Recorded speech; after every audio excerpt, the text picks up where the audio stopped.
நீங்கள் பார்த்துக் கொண்டிருப்பது உங்கள் விஜய்.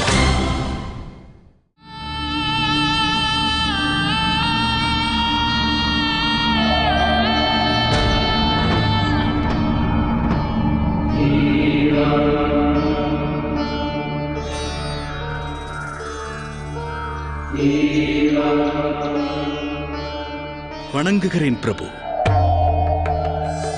வாருங்கள் தேவரிஷி நாரதரே.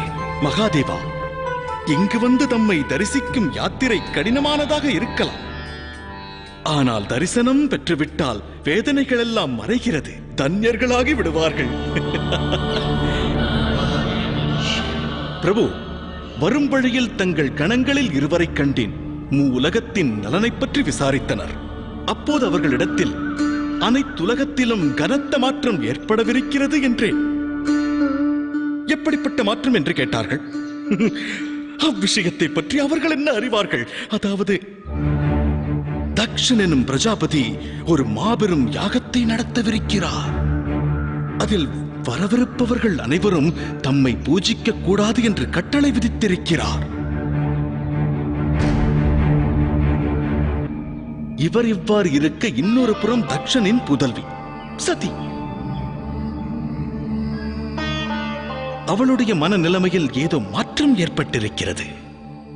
தம்மை தரிசித்த பிறகு சதிக்கு என்ன நேர்ந்தது என்றே தெரியவில்லை. தாமும் தேவியை கண்டிருப்பீர்களே. அவள் அழகிற்கிணை எவரும் இல்லை. சர்வகுணம் பொருந்திய குணவந்தி.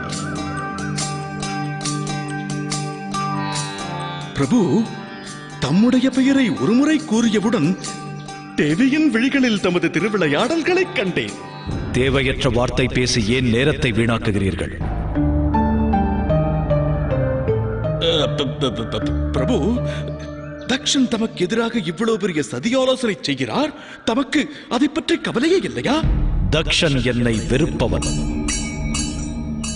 ஆகையால் பிரச்சனை அவனுக்கன்றி எனக்கல்ல.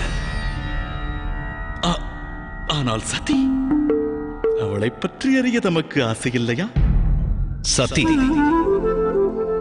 அவளுக்கு என்ன? பிரபு, அவள் தம் மீது எப்படி மோகம் கொண்டிருக்கிறாள் என்று நான் எப்படி கூறுவது? தங்களை பற்றிய தவிப்பில் அவள் எதையும் அருந்துவதில்லை, எதையும் உண்ணுவதில்லை. பிரபு, தாம் அவ்வாறு அவளை தவிக்க விடுவது சரிதானா? நாரதரே, தக்ஷனின் இருப்பிடத்திற்கு சதியின் அழைப்பால் நான் ஈர்க்கப்பட்டேன். அதற்கு காரணம் உள்ளது. ஏனெனில் சதி நிர்மல மனதோடு பக்தி உள்ளத்தோடு என்னை அழைத்தாள். நான் முக்கியமாக கருதியது சதியின் பக்தியைத்தானே தவிர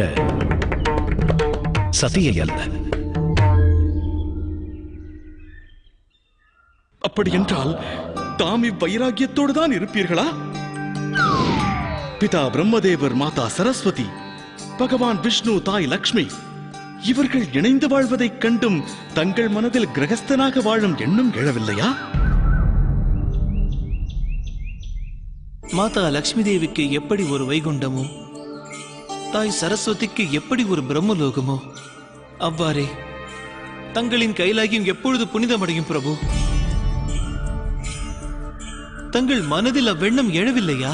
தங்களுடைய தேவியின் திருப்பாதங்கள் திருக்கைலாயத்தில் இடம்பெற வேண்டும் என்று ஆசை இல்லையா? தங்களை பிரிந்த அன்னையும் தாங்கள் வாழ்கின்ற தனிமையும் தம்மை சோதிக்கவில்லையா பிரபு? தமது வார்த்தைகள் மோகத்தில் உடல்பவனுக்கு பொருத்தமானது. வைராக்கியம் கொண்டவனை அது கவர்ந்தெடுக்காது. எனில் யோக நிலையில் உள்ள சிவன் அன்பெனும் வார்த்தைக்கு அர்த்தமறிய மாட்டாரா? நன்கு அறிவேன் நாரதரே. என் பக்தர்களோடும் என் கணங்களோடும் நான் கொண்டிருக்கும் சம்பந்தம் அன்புதானே. அன்பை வெளிப்படுத்துவது மனிதனானாலும் கணங்களானாலும் அதை ஒன்றாகத்தான் ஏற்கிறேன். தாம் கூறும் அன்பை பற்றியும் நான் அறிவேன். அதில் அடைய வேண்டும் என்ற பேராசை அடங்கியுள்ளது. நான் மேற்கொண்டிருக்கும் தவநிலை ஆசைகளையும் சுயநலன்களையும் விட்டொழிப்பதே. எனக்கு புரிகிறது. விஷ்ணு எனக்கு விவாகம் நடத்த விவேகம் காட்டி வருகிறார். நான் பந்தங்களுக்கு அப்பாற்பட்டவன், சுகங்களை கடந்தவன், பரிபூரணமானவன்.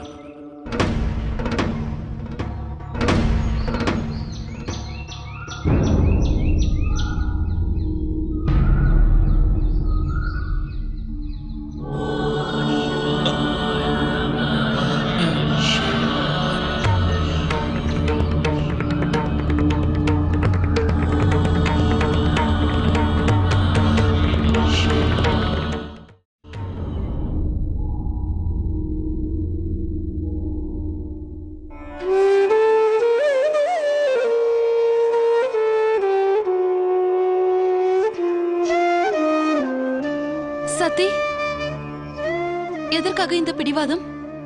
தந்தை உன்னை அன்னம் தானே உண்ணக்கூடாது என்றார். நீ பழங்களை உண்ணலாம் அல்லவா? வேண்டாம். தாமரை மலர்கள் இன்னமும் உள்ளது.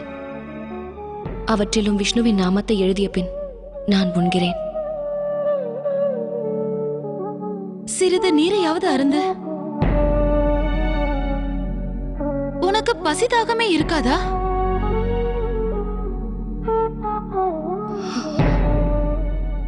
எனக்கு ஒரே ஒரு ஆசைதான். தந்தையை எவ்வாறாவது சந்தோஷப்படுத்த வேண்டும். அவர் மகிழ்ச்சியோடு மீண்டும் என்னை மகளே என்று அழைக்க வேண்டும். எனது தந்தையின் முகத்தில் என் மீதுள்ள வருத்தத்தினை போக்கிட வேண்டும்.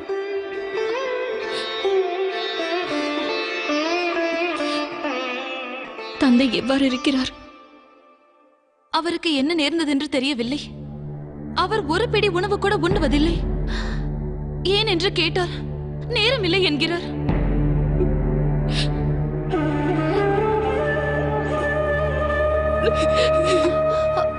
சதி, இவை அனைத்திற்கும் நான் தானே காரணம். இல்லை சதி, இல்லை. அவ்வாறெல்லாம் என்னாதே. வா, இப்படி வந்து அமர்.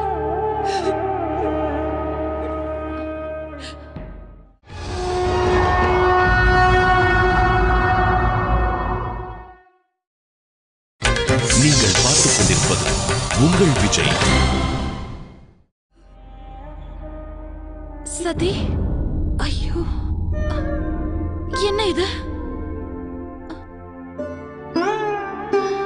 இப்போதே இக்காயங்களுக்கு ஔஷதங்களை தடவச் சொல்கிறேன். எதுவும் வேண்டாம். சதி, உனக்கு வேதனையாக இல்லையா? தந்தைக்கு நான் கொடுத்த வேதனையை விட இந்த வேதனை ஒன்றும் பெரிதல்ல அக்கா.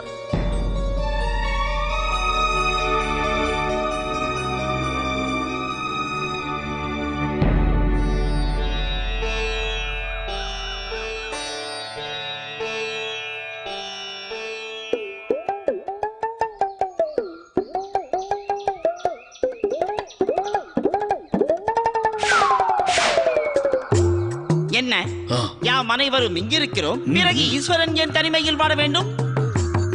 நாங்கள் அவரை கவனித்துக் கொள்வதில்லையா அல்லது அவருக்கு சேவைகள் செய்யவில்லையா? உமக்கு வைகுண்டத்தின் மீது அக்கறை என்றால் அங்கு சென்று உமது உபதேசங்களை கூற வேண்டியதுதானே? கைலாயத்திற்கு ஸ்திரீ வருவாளாம். அதற்கு அர்த்தம் துக்கமும் வேதனையும் மட்டும்தானே?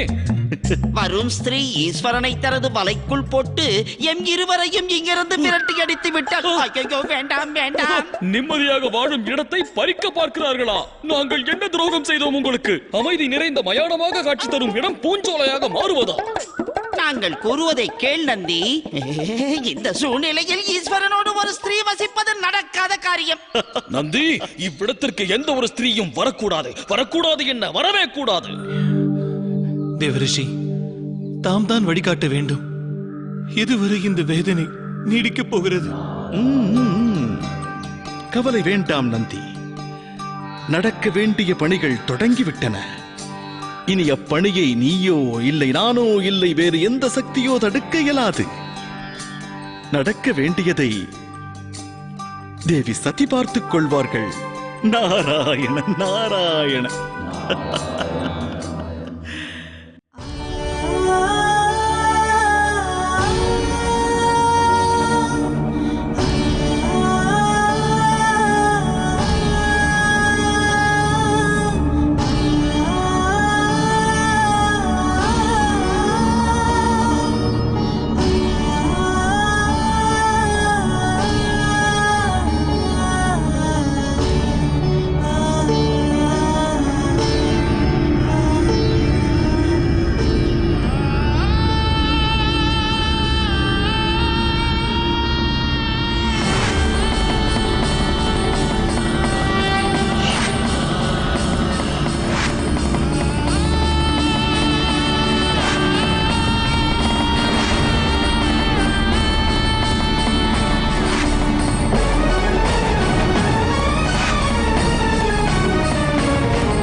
எனக்கு ஏன் இவ்வாறு நடக்கின்றது?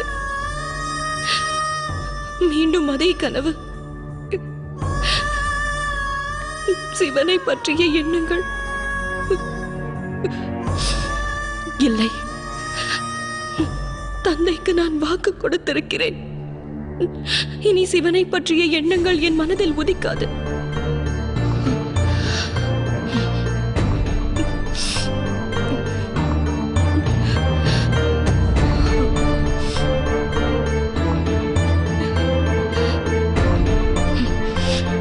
சிவனை பற்றிய கனவுகள் எப்பொழுதும் என் உறக்கத்தில் வரும் என்றால் நான் என் உறக்கத்தையும் தியாகம் செய்வேன்.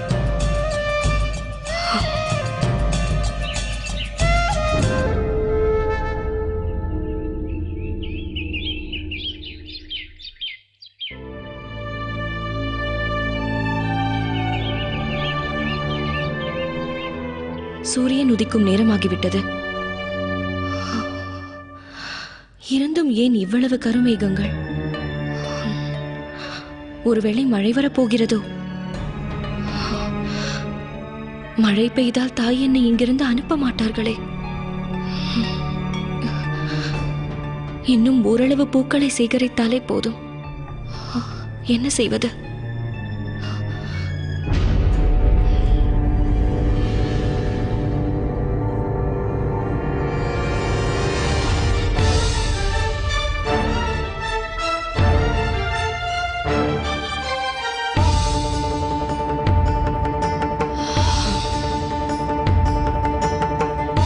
நான் இப்பொழுதே புறப்படுகிறேன்.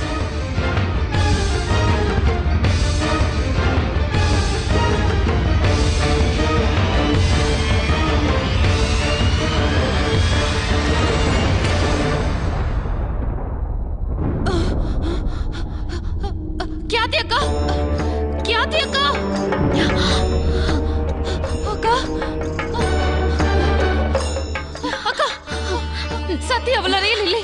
அந்த புறத்தில் பார்த்தாயா? ஒருவேளை கோயிலுக்கு சென்றிருக்கலாம். அனைத்து இடங்களிலும் பார்த்து விட்டேன். வனத்திற்கு ஒருவேளை அவள் தனியாக சென்றிருப்பாளா? நிச்சயம் அவள் தாமரைகளுக்காகத்தான் சென்றிருப்பாள். ஆனால் இன்று பலத்த மழை பெய்வதற்கு வாய்ப்புள்ளதே. இப்பொழுது நாம் என்ன செய்வது?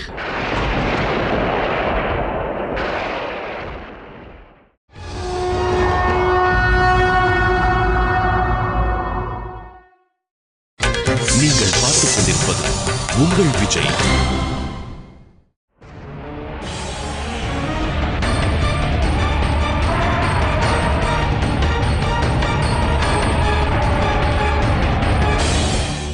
நாம் விரைந்து ஏதாவது செய்ய வேண்டும். இல்லை என்றால் சத்தி வனத்தில் தனியாக. நீ கூறுவது சரிதான். இதை பற்றி நாம் உடனடியாக தந்தையிடம் தெரிவிப்போம். வா, என்னோடு விரைந்து வா அதிதி.